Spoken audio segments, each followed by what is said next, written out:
We're going to begin with the Republican chairman of the House Intelligence Committee, Ohio Congressman Mike Turner. Welcome back to Face the Nation. Morning, Margaret.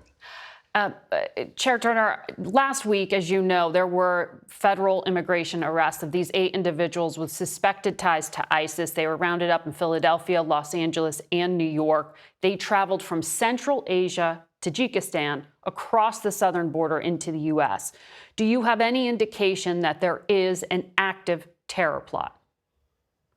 Well, Margaret, I can neither confirm nor deny all the details that you've just reported. But what's important about these reports and what we're seeing, especially in conjunction with Director Wray's public statements that we are at the highest level of a possible terrorist threat, that the administration's policies have absolutely, directly related to threats to Americans. These are no longer speculative, no longer hypothetical. We have actual administration officials stepping forward, and certainly our committee and our committee members have concurred on the intelligence that we're seeing, that as a result of the administration's policies allowing people to cross the border unvetted, we have terrorists that are actively working inside the United States that are a threat to Americans. Well, the issue, as we understand it from our reporting, is that there was vetting, but that the vetting didn't turn up any derogatory information. Doesn't that indicate that there's a broader problem with the system that Congress would also have to address? Well, Margaret, as you know, there are those who are vetted, and in the vetting process, there is not evidence the United States currently has that they're actively engaged in terrorist plotting or engaged with terrorist groups or organizations. And this administration, by their own policy, are then allowing those individuals in instead of fully vetting them, fully understanding what the risk is to the United States, and for the fact that they're letting them in and they're entering the United States through the southern border illegally. And that's what the threat is. That's what Director Wray is identifying and is bringing forward. This administration's policies are directly resulting in people who are in the United States illegally, who have ties to terrorist groups and organizations, and this is a threat.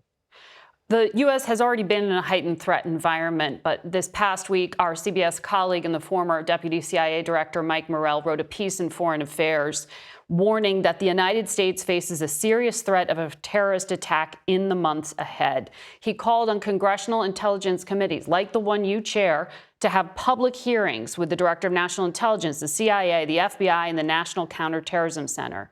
Will you commit to doing that?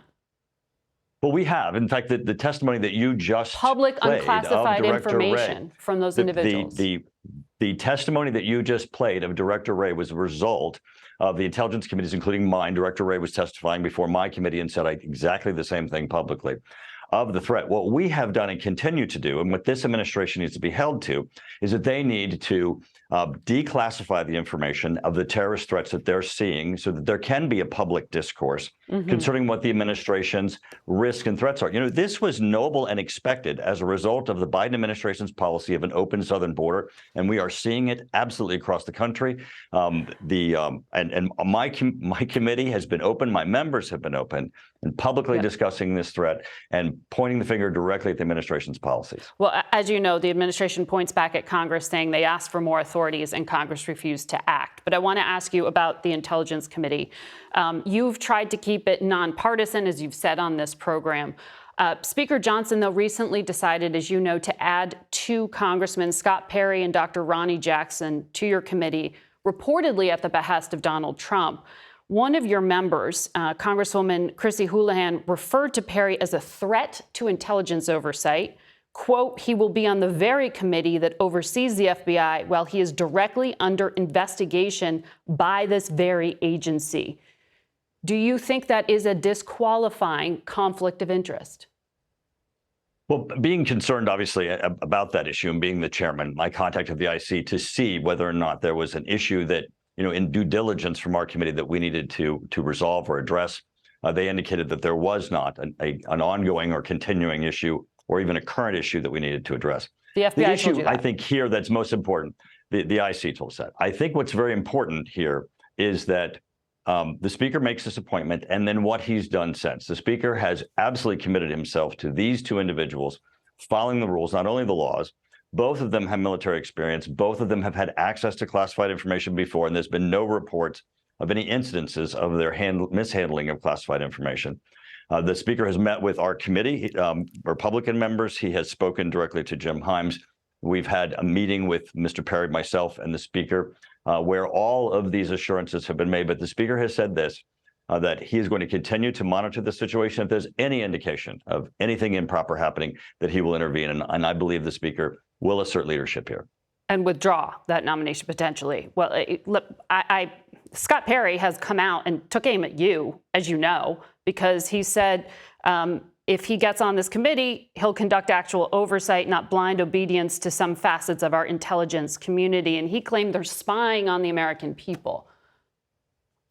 How do you respond to that? He has apologized, and certainly those are the types of words that you would not want from somebody who's joining a committee that is obviously very dedicated to national security and very dedicated to working on a bipartisan way. I think that upon him joining the committee and looking at the work that both he gets to do and the work that we're doing, that he'll be absolutely satisfied that he can play a role in the work that we're doing for national security.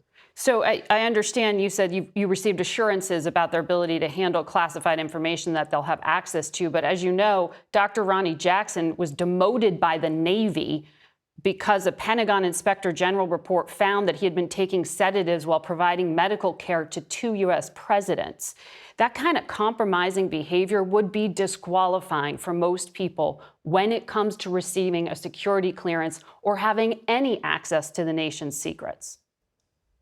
I'm aware of those reports. As you just indicated, though, they are unrelated to the handling of classified information. And certainly the individuals in his district believe that those issues are resolved. He presents himself to Congress with his military background. And we're going to be certainly working with the Speaker and with Mr. Jackson so that, again, that he is a very productive member of our committee. And if there are any incidences, the Speaker has indicated that, as with Mr. Perry, that he will enforce our rules. But these seats could be filled by Republicans with national security backgrounds who don't have these kind of compromising situations over their heads. There certainly was a broad range of individuals who sought these seats. You were with Donald Trump when he was on Capitol Hill this past week, and he met with lawmakers. Is it true, as Congressman Matt Gaetz claims, that Mr. Trump said Ukrainians are never going to be there for us, and that he was trashing the Ukraine aid bill to Speaker Johnson's face, which Gaetz said is, quote, so epic? Is that true, and did anyone push back? I don't believe that Trump did that. I was certainly present. He did raise issues of how the Ukraine issue is being handled. I think there's certainly enough criticism to go around. The Ukrainians not being given the authority to use weapons inside Russia to hit targets that are hitting them. But I think overall what was important is that Trump was very focused on what his issues were as to why he was seeking the presidency and the changes in policies in the Biden administration. Border was an issue. Energy was an issue. The economy, China, and inflation were an issue. All ones where he had real concrete things that the Biden administration did to reverse his policies that have resulted in negative consequences for our country that he intends to reverse back. We will see if he stands by Ukraine then. If he is elected. Chair Turner, thank you for your time. I believe he will, and certainly of the members who are strongly supporting Ukraine, we certainly believe that he will, and it certainly is essential. Chair Turner, thank you for your time this morning. Thank you.